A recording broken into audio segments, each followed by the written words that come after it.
现在讲到还会再搞再割，鼻子还会酸酸的。尤其当初是不输成品的，是并驾齐驱的，但是他被我搞砸了，其实会觉得蛮可惜的。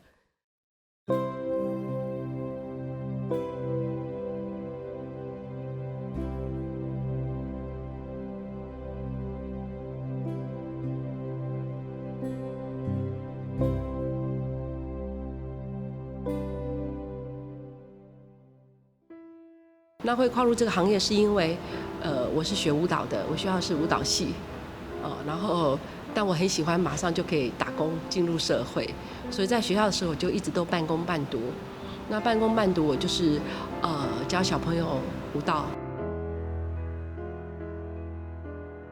就没有误打误撞，老板知道了，老板知道就很生气嘛，很生气之外就是我们那个时候的年轻人比较有义气啊，知道了同进退。我们一起就出来吧。我妈妈是很有勇气的，就她把唯一一栋我们家里住的房子，国民住宅、国宅，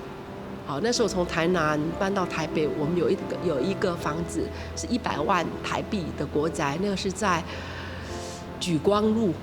路台北，然后把它卖掉，所以我就靠妈妈卖房子，就有了第一桶金。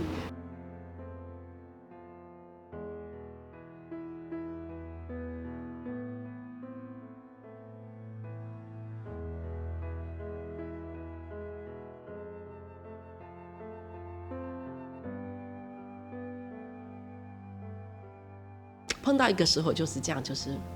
碰到那时候美国的连锁进来台湾，那你开始忧虑了。我想当老板都会有很强烈的忧患意识，因为他们一开就开在那个忠孝东路大马路，一开就是1-2千坪，然后他的租金就是那种他是从1楼、2楼、3楼这样，他租金就一个月一个店就1000万。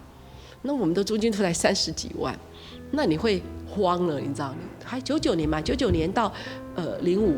大概有7年的时间，那个时候就疯狂的扩充，很多300坪的店直接关起来，从巷子里搬到大马路，变成1000坪。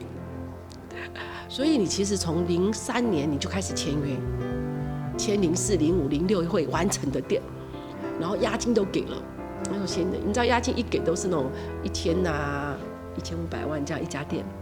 但是等到他完工的时候，刚好碰到双卡风暴，就是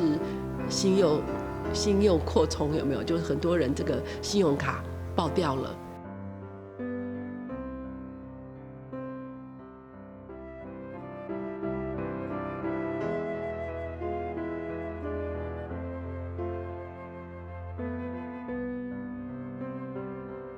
现在讲到还会再搞再割，